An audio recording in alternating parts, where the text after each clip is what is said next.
Please note that this event is being recorded. I would now like to turn the call over to Sarah Verbsky, Vice President, Investor Relations. Please go ahead.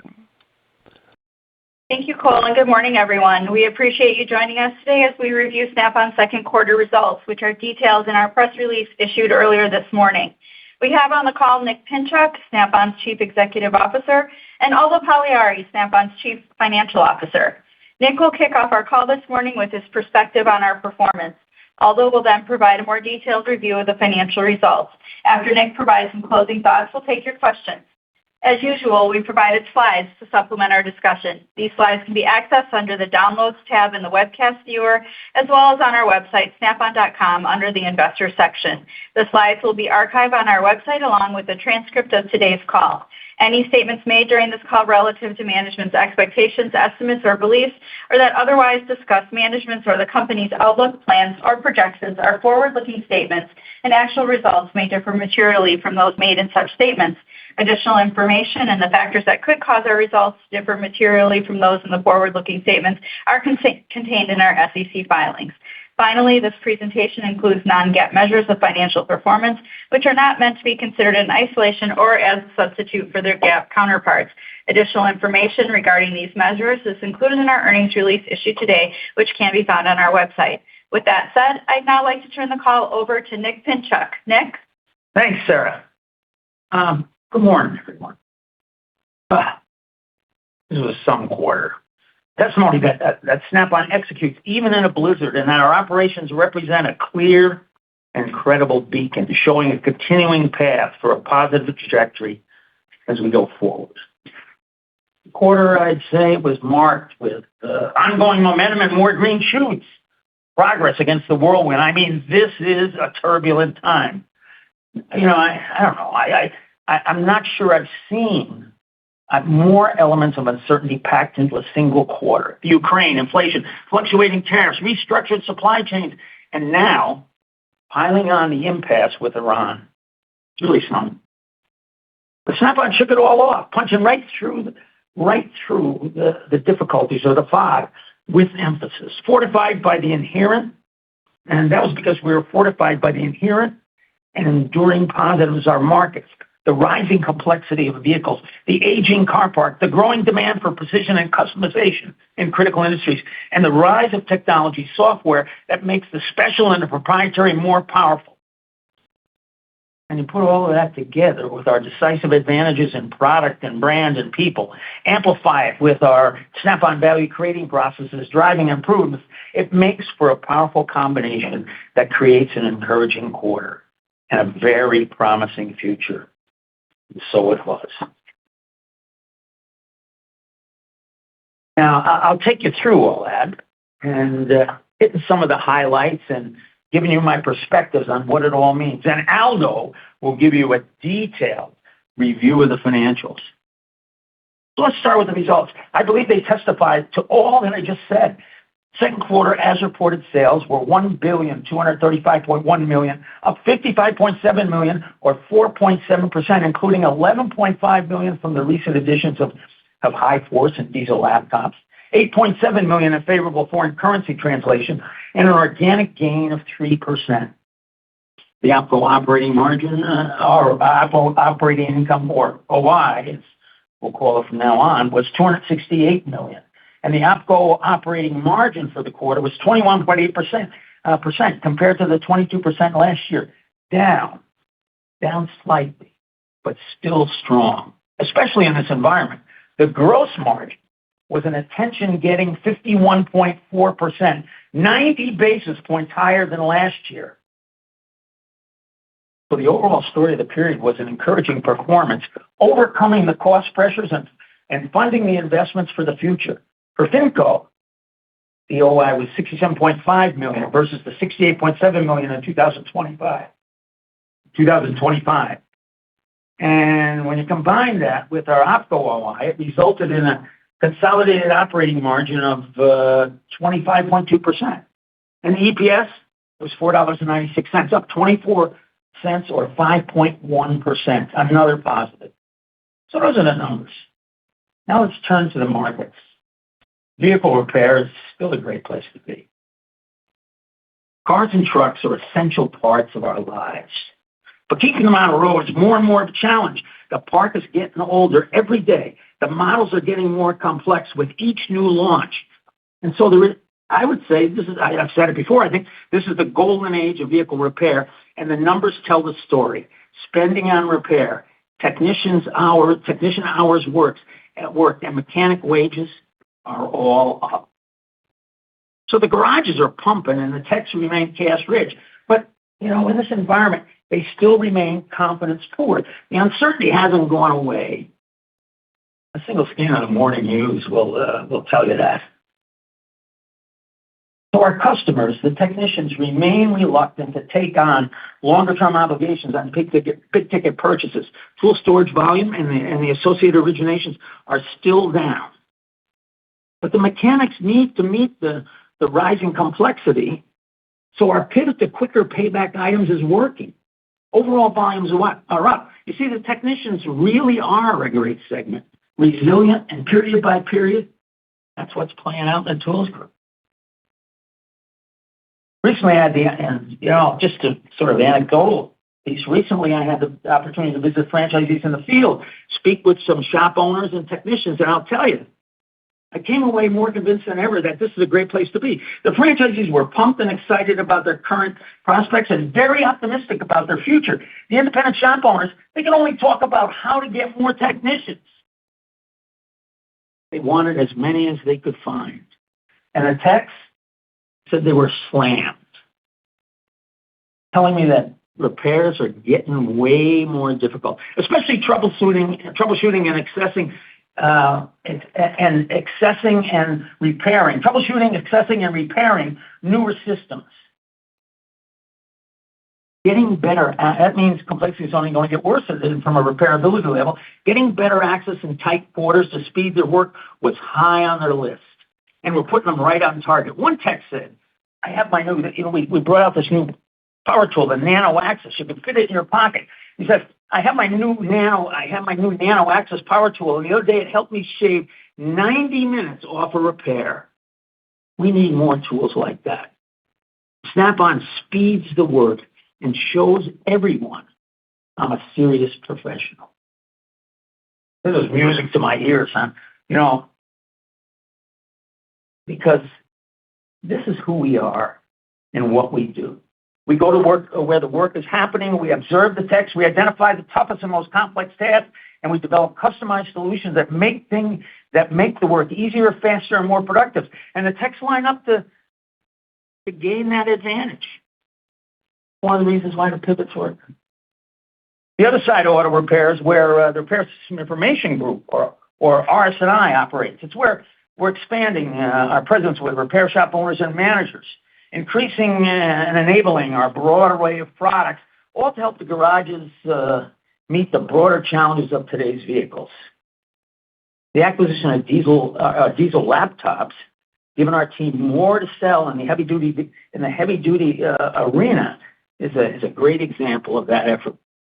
We like RS&I's potential to moving forward. The repair shop footprint is changing and upgrading, both at dealerships and independent shops. And RS&I is making the most of that trend with proprietary data-driven solutions that are the engines behind our intelligent diagnostics software and our Mitchell One software offerings. Right now, independent shops are continuing to invest in adopting products that expand their capabilities. For example, this quarter, our new AC recycling machine, aligned with the refrigerants used in modern vehicles, and at the same time offer new autonomous features that boost shop productivity. The new design helps garages drive more repair orders, and it was quite popular with the independents. Now for our OEM dealers, there's some hesitancy for capital expenditures. Owners and managers know they need upgrades to match the new model, but a lot of them are keeping their powder dry, waiting to take their lead from the manufacturers. And the automakers have slowed their program launches. So the dealer side of the business is in a low spot. Having said that, RS&I understands the market, and it has an unrivaled product portfolio that is unique and positioned to take full advantage of the segment as it evolves. Now let's speak of the world outside the garage. In critical industries, this is where commercial and industrial operates. The commercial industrial SNA group operates. This is our business with the largest international presence, serving the critical and the essential where the penalty for failure is high, and that world is advancing, adopting new technologies, and creating systems that are more and more sophisticated. It's an environment where the appetite for precision and customization is growing every day. And CNI is right on that trend. Sales were up big across a number of sectors and geographies at CNI. The critical industries are booming, and our custom-built kits aimed at specific challenges are in strong demand. This is also the time for, and it's also a time for our specialty torque division, because the rising of automated systems requires tighter tolerances. And so our expanding torque operation can fill that bill exactly. From large hydraulic and tensioning systems to lighter force applications where speed and control are challenging, like in our Mount acquisition, which we acquired a couple of years ago, and essential, challenging and essential. Snap-on increasingly has the product lines to cover the waterfront and meet the growing trend for precision. For the international landscape outside the garage, the Asia-Pacific and European operation rebounded nicely and stabilized against the backdrop of a still ever-changing supply chain. And that orb, Snap-on is advantaged by making in the markets where we sell and by our 36 factories around the world giving us considerable flexibility. Those strengths were clearly in play in this quarter, and the CNI results are a dramatic confirmation. So overall, in both vehicle repair and the critical industries, the quarter demonstrates the strong resilience of our markets and our significant ability to take advantage. The period also shows the power of Snap-on value creation processes, safety, quality, customer connection, innovation, and rapid continuous improvement, or RCI. And it all came together, creating popular new products and continuing improvements. I mean, gross margins are up 90 basis points. Well, that's the macro overview. Now let's move to the segments. I think we'll start with CNI. Sales were $394.8 million, an increase of $48 million, or 13.8%. Now, that includes $6.8 million from our High Force acquisition, $2.5 million of favorable foreign currency, and an organic gain of 11%. 11%. Now, hearing that, there's only one reasonable thing to say. Boom, shakalaka. I'm telling you, we love it. I'll tell you, there are gains and improvements all across the business. Double-digit increases in Asia-Pacific, in the European hand tools business, and specialty torque and power tools. Wowza.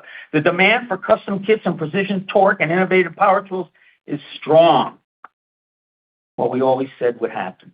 Finally, the industrial business was up mid-single digits, but that includes continued weakness in the military sector, which somewhat attenuated as a demonstration of considerable strength, and I mean considerable strength, in heavy-duty natural resources and in both the U.S. and international aviation. From an earnings perspective, CNI operating income was $66.5 million, improved $19.6 million, or 41.8%. Yes, 41.8%.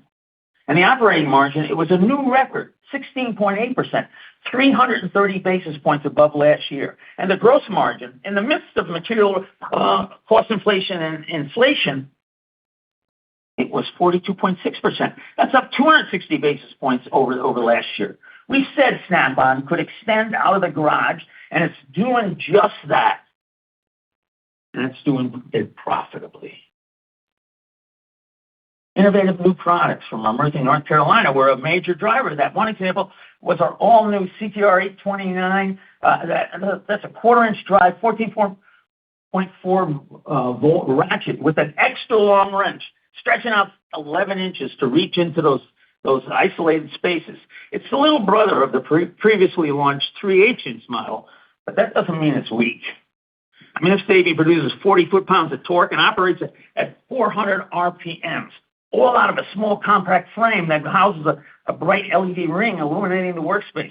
Now techs can reach further under under the dash and between fenders, and engaging bolts with ease. And when they hit the paddle trigger, boom, the 829 makes quick work of the task. Reach, power, and speed. It's a winning tool, and I'll tell you, the techs say it's so. During the quarter, we also released the new 3/8-inch digital torque wrench. Remember, I said precision is important. The ATEC 135, it's the latest entry on our already popular ATEC product line. And it's loaded with popular features that make a difference. Easy navigation, a durable housing, compact head design, and incredible precision. It was designed in our City of Industry facility in California, and it offers a new color display, a brilliant screen that provides better viewing from any angle and makes a crystal clear image. This is important, even in direct sunlight. And the unit, it boasts 135 foot-pounds of torque, and it's the biggest in the ratchet industry. The 135 is another tool that makes torque tasks much easier. Precision torque is on the rise, and Snap-on is leading the way. Well, that's SNA. Significant growth across the global footprint. Sales up 13.8%, 11% organically. The second straight quarter of big increases in sales. And operating income of 16.8%, a 330 basis points improvement. A SNA all-time record. The Snap-on brand is extending out of the garage to serve the critical, and SNA is the rocket ship that's making it so. So now let's turn to the Tools Group. Group sales were $508.8 million, up organically 3%. The green shoots continue. Increases in both the U.S. and international operations, pivoting to quicker payback items, the power tools and the torque wrenches in their lineup. Operating income was $115.1 million compared to $116.7 last year. The operating margin was a respectable, but still down 22.6%.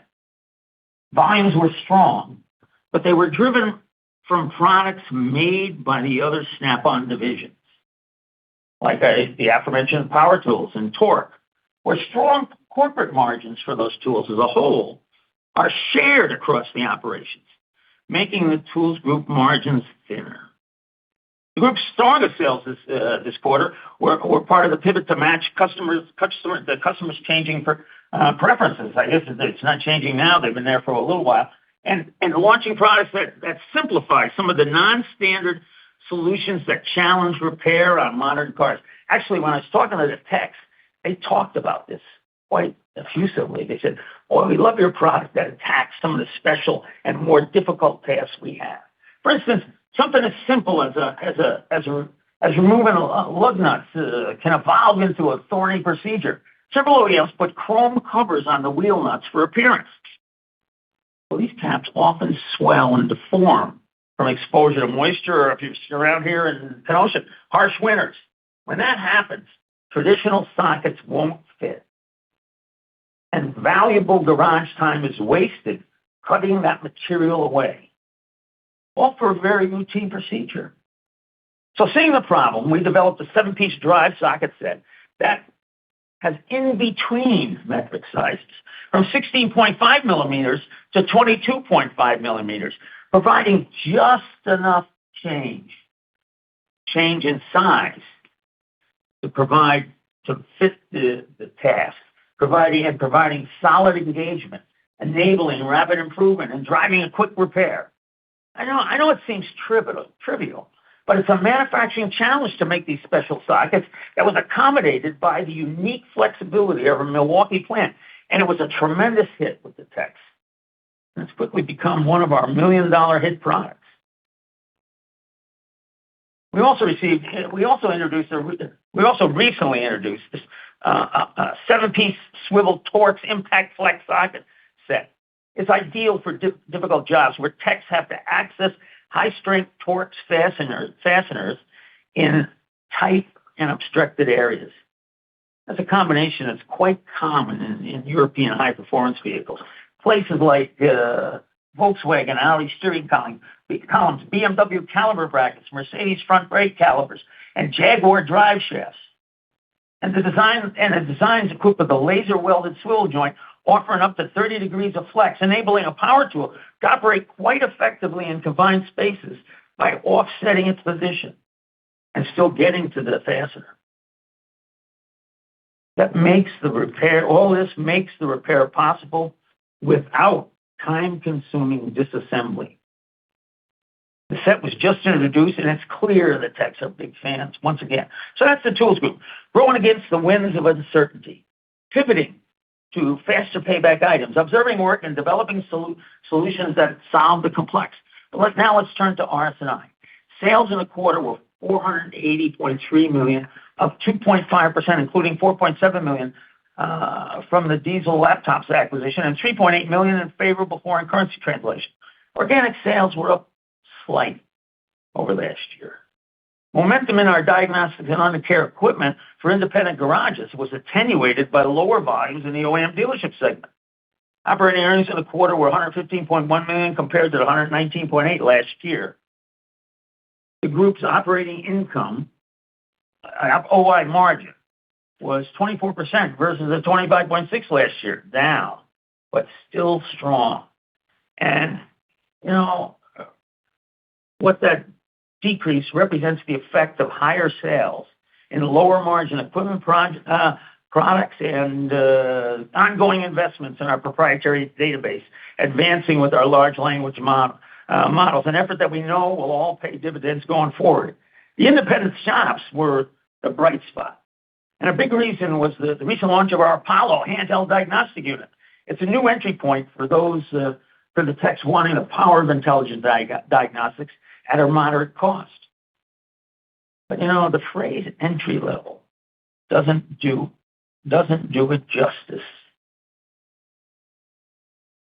The Apollo has features that has a number of great features. The full power of our industry-leading proprietary information, expansive manufacturer and model coverage, fast-track intelligent diagnostics for guided workflow, and our SureTrack database powered by 660 billion vehicle events and 3.4 billion repair records. Apollo, it's whip smart, but it's also easy with improved display visibility and extended battery life and wireless connection to the vehicle so techs can roam freely in the bay without being tethered in the driver's compartment. And the increased storage makes it clearly faster. So the new Apollo, it's a winning combination, smarter, easier, and faster. Sales of the van were strong, and the momentum is an important thing. After the launch, the momentum remains robust. Well, that's RS&I, powerful hardware and software, differentiated by proprietary data with more speed and more accuracy than ever before, wielding new products to conquer the complex repairs of today's cars. So that's Snap-on second quarter. Overall sales, $1,235.1 million, an all-time record for the second quarter. Organic sales up 3%. Gross margin 51.4%, up 90 basis points. Powerful. The SNA Group, organic sales up 11%, gross margin up about 260 basis points, and the operating margin up 320 basis points. Up, gangbusters. It's a great quarter, SNA. The Tools Group, organic sales up 3%. The pivot working against the uncertainty. Gross margin is strong. RS&I, organic sales up slightly, but the as reported numbers setting a new record for overall sales in the second quarter. Profits down, but still quite strong. And the overall corporation, EPS of $4.96, up 24 cents versus last year. So Snap-on was rolling down our runways for growth, enhancing the van channel to pivot to work, expanding repair shop owners and managers, strengthening our proprietary advantages, and extending to critical industries, taking Snap-on out of the garage with emphasis and profitability. It was another encouraging quarter. Now I'll turn the call over to Aldo. Aldo? Thanks, Nick. Our consolidated operating results for the second quarter are summarized on slide 6. Net sales of $1,235.1 million in the quarter represented an increase of 4.7% from 2025 levels, reflecting a 3% organic gain, $11.5 million of sales from the acquisitions of high-force hydraulic tools and Diesel Laptops that occurred during that period, and $8.7 million of favorable foreign currency translation. Sales in our commercial and industrial sector, or the C&I Group, were up double digits versus last year, with progress made across North America, Asia, and in Europe. In our automotive repair market, sales gains were achieved through our franchise van channel in the United States as well as international. Consolidated gross margin of 51.4% compared to 50.5% in the second quarter last year. The improvement of 90 basis points primarily reflected the benefit of increased volume and savings from the company's RCI initiatives. Operating expenses as a percentage of net sales of 29.6% rose from 28.5% in 2025, primarily due to increased personnel and other costs as we continue to invest in support of our brand and our business opportunities. Operating earnings before financial services of $268.9 million in the quarter compared to $259.1 million last year. As a percentage of net sales, operating margin before financial services of 21.8% compared to 22% reported in 2025. Financial services revenue of $99.7 million in the second quarter compared to $101.7 million last year, while operating earnings of $67.5 million compared to $68.2 million in 2025. Consolidated operating earnings of $336.4 million compared to $327.3 million last year. As a percentage of revenues, the operating earnings margin of 25.2% compared to 25.5% in 2025. Our second quarter effective income tax rate was 21.9% in 2026 and 22.5% last year. Net earnings of $260.6 million or $4.96 per diluted share compared to $250.3 million or $4.72 per diluted share in 2025, reflecting a 5.1% increase in earnings per share. Now let's turn to our segment results for the quarter.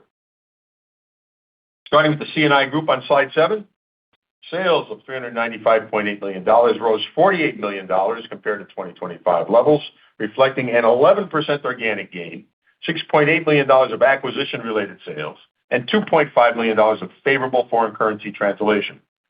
The organic volume improvement includes advancements in our Asia-Pacific and European-based hand tools businesses, which have better tailored their cross-border supply chain activities in response to the current trade environment.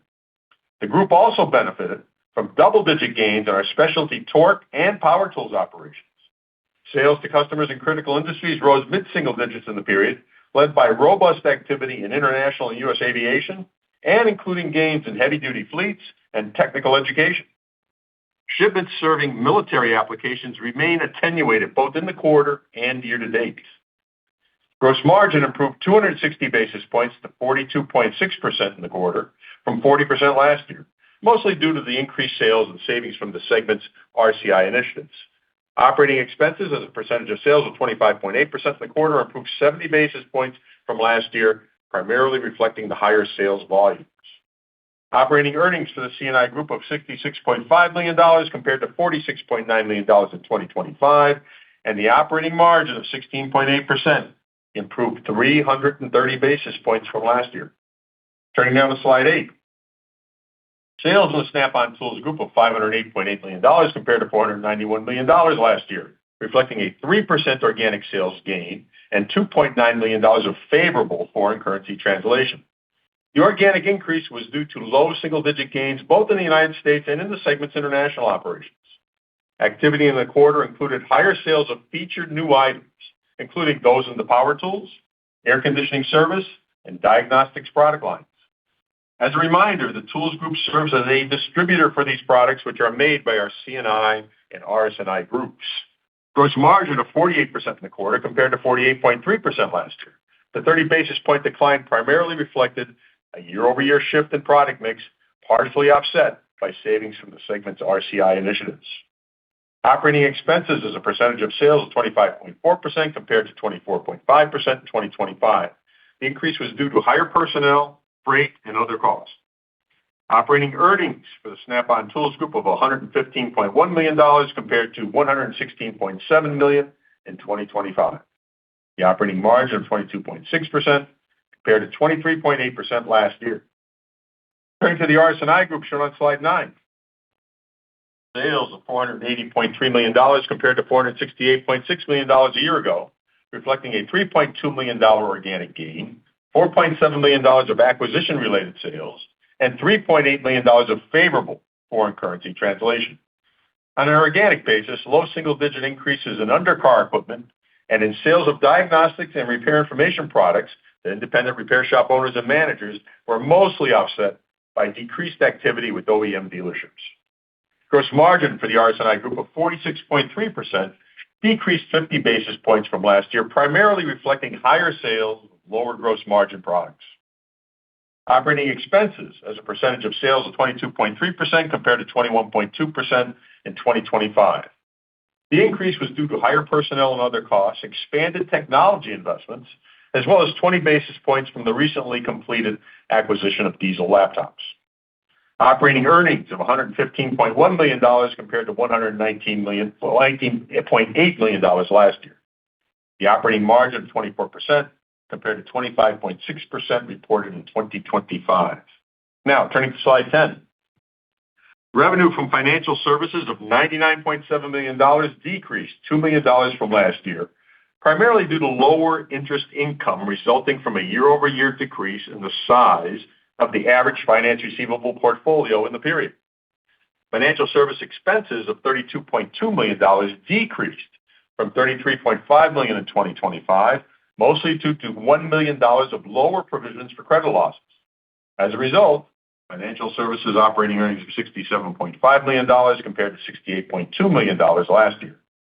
In the second quarter, the respective average yields on finance receivables were 17.6% and 17.5% in 2026 and 2025, while the average yields on contract receivables were 9% in 2026 and 9.1% in 2025. Total loan originations of $281 million in the second quarter represented a decrease of $12 million or 4.1% from 2025 levels. Originations of extended credit loans were $237.6 million in the period, reflecting a decrease of $5.9 million or 2.4% from last year. Moving to slide 11. Our quarter-end balance sheet includes approximately $2.5 billion of gross financing receivables, with $2.1 billion from our U.S. operation. For extended credit or finance receivables, the U.S. 60-day plus delinquency rate of 1.7% is down 10 basis points from the second quarter of 2025. Additionally, the rate is down 20 basis points from last quarter. Trailing 12-month net losses for the overall extended credit portfolio of $71.9 million represented 3.7% of outstandings at quarter end, down sequentially from 3.75% in the first quarter of this year. We believe that these portfolio performance metrics are encouraging considering the current environment. Now, turning to slide 12. Cash provided by operating activities of $271.5 million in the quarter compared to $237.2 million last year. Net cash used by investing activities of $195.1 million mostly reflected business acquisitions during the quarter of $154 million net of cash acquired, consisting of $99.1 million for Diesel Laptops and $54.9 million for HyForce. Additionally, the company incurred $23.1 million in capital expenditures. Net cash used by financing activities of $185.8 million included cash dividends of $126.4 million and the repurchase of 241,000 shares of common stock for $91.4 million under our existing share repurchase programs. As of quarter end, we had remaining availability to repurchase up to an additional $185.5 million of common stock under existing authorizations. Turning to slide 13. Trade and other accounts receivable of $942.2 million represented an increase of $60.8 million from 2025 year-end levels, mostly due to higher sales, and $12.2 million from acquisitions. Days sales outstanding were 70 days at the end of the second quarter and 67 days at 2025 year-end. Inventories, including $17.6 million from acquisitions, increased by $20.1 million from 2025 year-end. On a trailing 12-month basis, inventory turns of 2.4 were the same in both periods. Our quarter-end cash position of $1,644.7 million compared to $1,624.5 million at the end of 2025. That concludes my remarks on our second quarter performance. I'll now review a few outlook items for the remainder of 2026. With respect to corporate cost, we currently believe that expenses will approximate $28 million for each of the remaining 2 quarters of 2026. As a reminder, in the third quarter of 2025, our diluted earnings per share of $5.02 included a 31-cent non-recurring one-time benefit from an RS&I group legal settlement. We expect that capital expenditures for the year will be approximately $100 million, and we currently anticipate that our full year 2026 effective income tax rate will approximate 22%. I'll now turn the call back to Nick for his closing thoughts. Nick? Thanks, Aldo. Well, that's the second quarter. Continuing momentum in the midst of extreme turbulence. To use an ancient reference, now suddenly contemporary, it feels like we're moving between the Scylla of international conflicts and the Charybdis of supply chain revisions. And although it's challenging, we are making headway. And so it is. SNA coming into its own. Sales up organically 11%. Gross margins 42.6%, up 260 basis points. OI 16.8%, an all-time high. SNA on a trend, demonstrating that opportunities and rolling the Snap-on brand out of the garage are substantial, as we always said they were. Tools Group, sales up 3% organically. The momentum continues and the green shoots grow. And RS&I sales up 2.5% as reported, up 0.7% organically, robust with independence, impacted by the OEM doldrums. OI margins 24%, down but still strong, all while managing the turbulence and funding increased investments. And it all came together for the corporation. Sales up 4.7% as reported, 3% organically. Gross margins 51.4% and OI margin 21.8%. Both robust. The results taken individually or collectively are marked by momentum, strength, and continuing green shoots. It was an encouraging quarter. And we believe it speaks volumes about the possibilities of our path.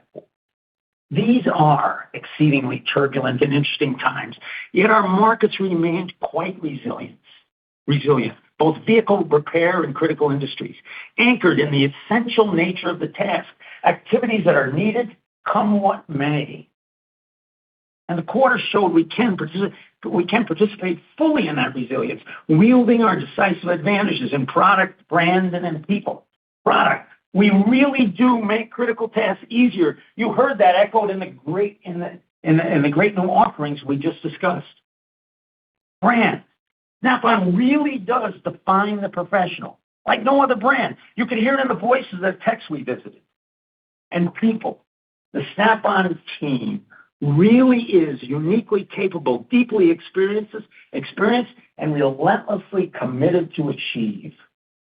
You can see it in the engagement day after day. And with the opportunities of our resilient markets and the power of our advantage, we are confident. Confident in our belief that we will extend our progress, maintain it even in the turbulence, and drive a positive trajectory on through the year and well beyond. Now, before I turn the call over to the operator, I'll speak directly to our franchisees and associates. You are those who really do make a difference. Snap-on's storied past, exciting now, and promising future is rooted in your commitment. For the enthusiasm you bring to our enterprise every day, you have my admiration. For the success you've achieved this encouraging quarter, you have my congratulations. And for the unfailing dedication you hold to our team and the firm conviction you have in our days and decades ahead for our enterprise, you have my thanks. Now I'll turn the call over to the operator. Operator? Thank you. We will now begin the question and answer session. To ask a question, you may press star then one on your touch-tone phone.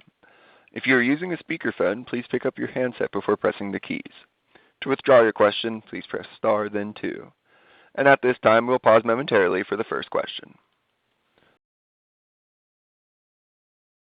And our first question today will come from David MacGregor with Longbow Research. Please go ahead. Yes, good morning, everyone. Good morning, Nick. Morning.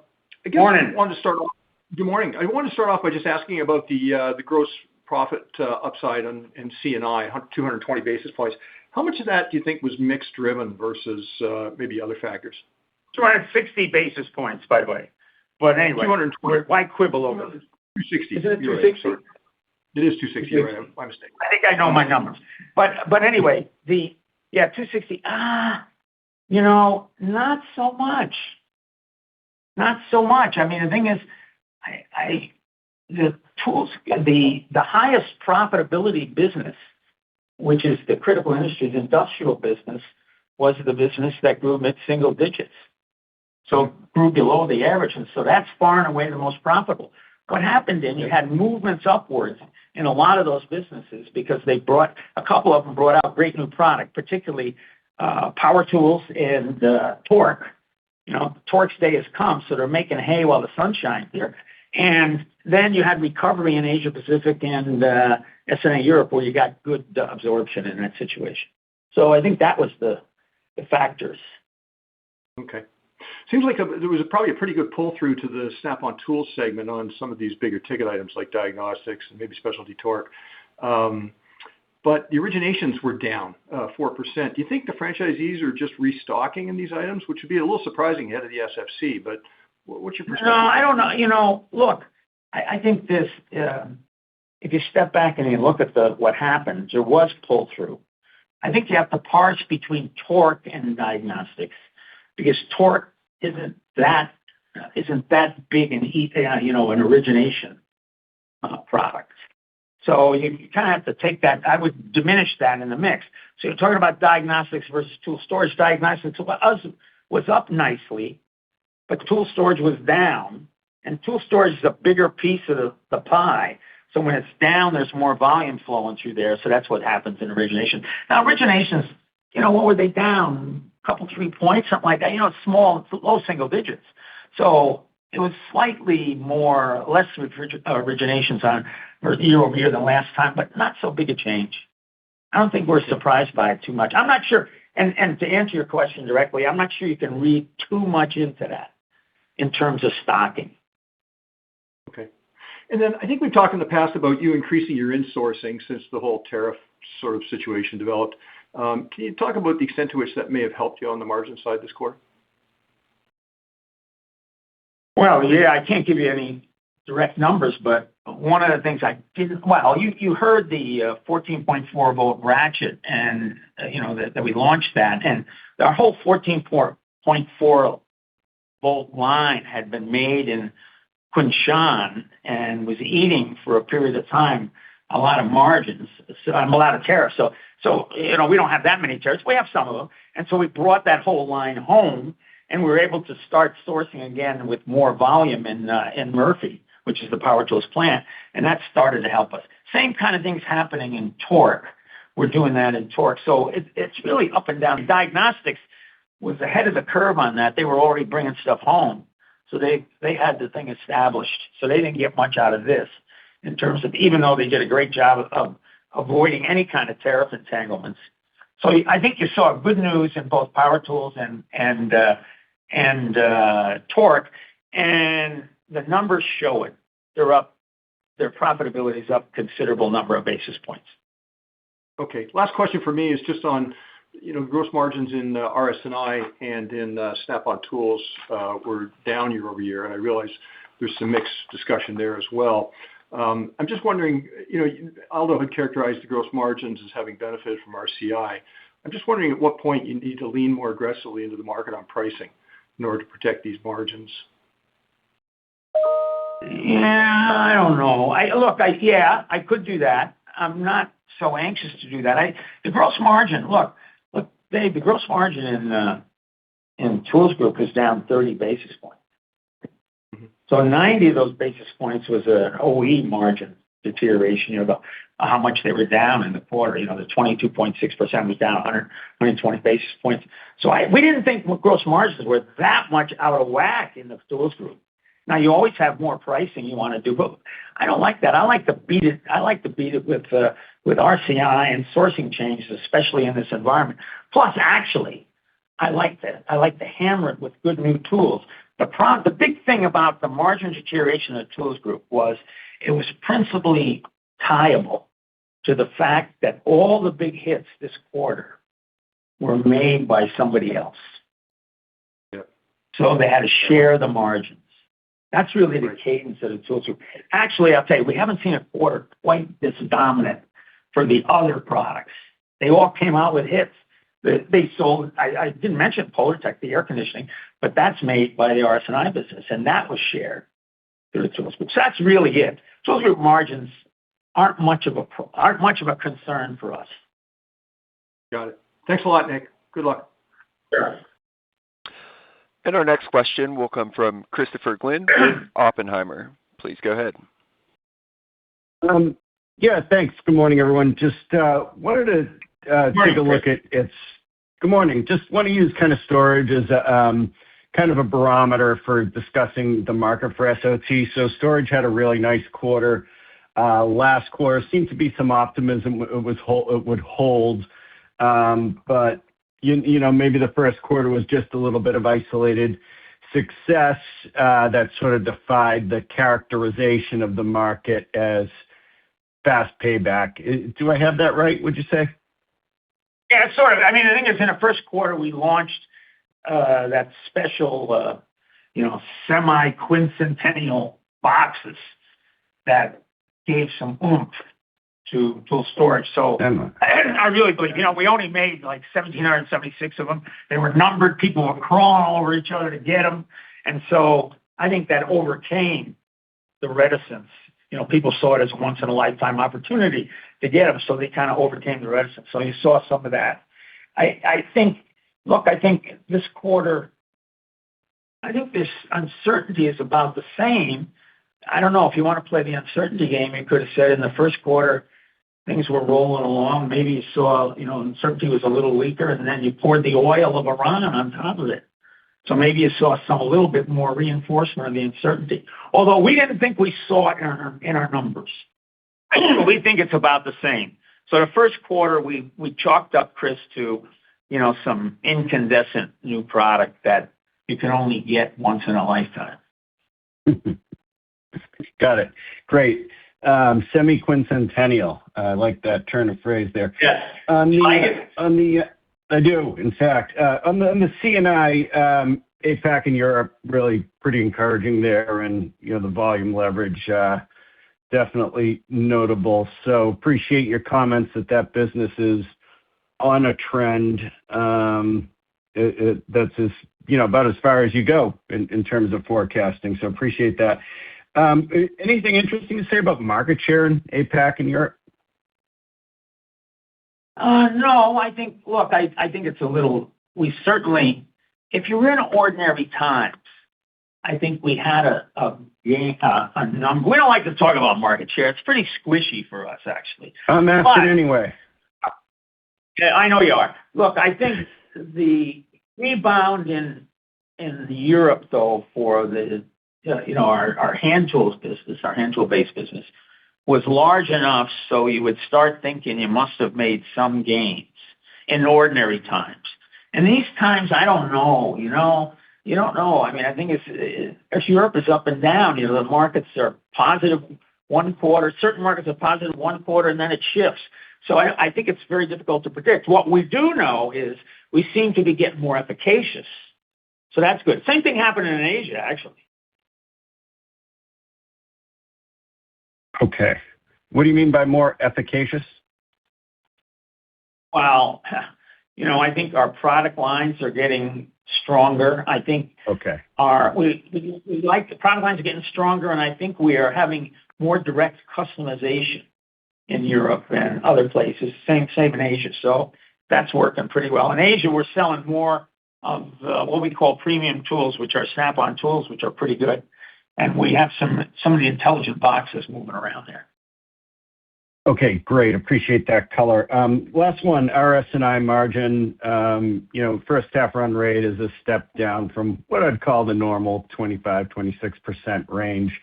And you've called out the investments in technology. So, just curious if we should think of these maybe subnormalized run rates as kind of the near-term picture continuing, or do you see some, lift into the second half? Look, I don't know. It's hard for me to say.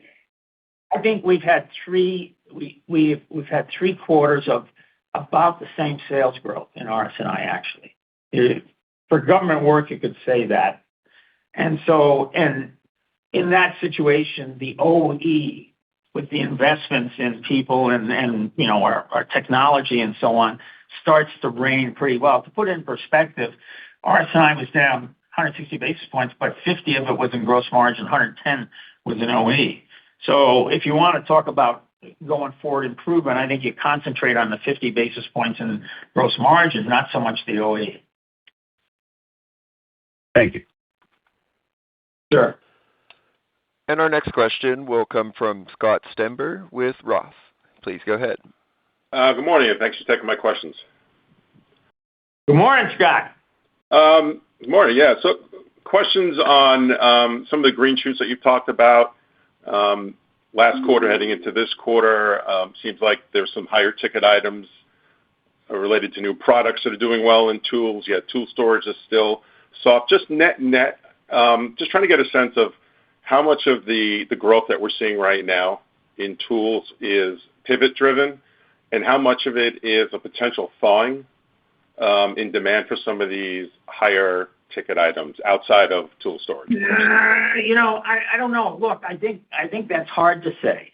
If you know, I do believe that the products are helping the pivot. So you got power tools, and you've got certainly torque.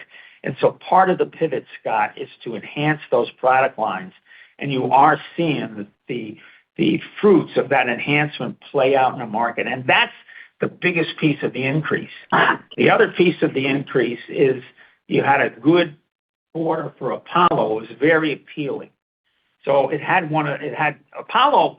Traditionally, if you really have expertise, Apollo traditionally doesn't launch as well as the other diagnostics because of the lower price point, and still it's expensive. You know, it's at the entry level for intelligent diagnostics, but this one did. So we're encouraged by the big launch, and that wouldn't have been the pivot. That would have come out come hell or high water, whether we were pivoting or not. But the growth in tools in power tools and torque are clearly pivot items. And so you could say 2/3 of the growth or more was the pivot. Got it. And then moving over to SNA, obviously a lot of good stuff going on, but there's been some noise made about your guys' opportunity within the current AI data center build out. Can you maybe talk about that a little? Have you seen anything? And if not, just maybe talk about some of the green shoots that you see there. You know, Scott, I told myself I wasn't going to mention the word data center on this call because I thought it was shameless. But we did have a pretty good quarter serving some of the data centers, which we expect to drive going forward and expand, because the data centers, I think we'll get more business there, but one business that seems to be heating up now is low precision torque. This is the Mounts product line, which we acquired it for, and that's selling to data centers in quite big proportion. So part of the increase in C&I was that particular business. It drove, when I said appetite for precision, I meant big equipment in a lot of different places, you know, aircraft and so on, but I also meant data centers. I'm glad I asked. But I just didn't want to mention it because it'd be too humiliating to say it again. Got it. And then just last, you guys called out increased personnel expense across the board, or at least in a couple of the segments. Is that more driven to growing the business, or is there anything else there? No, we're looking to grow the business. So, you know, sometimes when you look at these things, you say, geez, maybe if I could put a little more energy at the point of attack in certain places, it's going to break through some of the bonds. And we did some of that in the tools group and in the RS&I group. So that's why you see some of their OE up, the personnel costs there. Got it. That's all I have. Thanks, guys. All right, sure. And our next question will come from Gary Prestopino with Barrington Research. Please go ahead. Hi, good morning, all. Most Good of the morning, questions Gary. have been answered, but I want to ask about diesel laptops. Was this acquisition, does this give you your first foray into the Class 8 truck business with a database like that? It gives us our first database in that area, in terms of it provides database. But we have positions in some of the bigger products in places like Mexico and some of our other, but this one greatly enhances it. It's got you're talking about distribution and data that's in both of the situations. So we liked it from that perspective. Really what we're talking about here is we think that diesel laptops are a big, a good opportunity for us. And we haven't mined it as comprehensively as other places. So this was a way to bulk up our offerings where Diesel Laptops has a lot of good relationships with the diesel customers, with those big truck customers, and it does have a database which provides you the beginnings of trying to do just what we did for cars, only in trucks. Okay. And you mentioned it added about $2.7 million of sales this quarter, I think, in your narrative. I didn't say that. I don't know if anybody said that.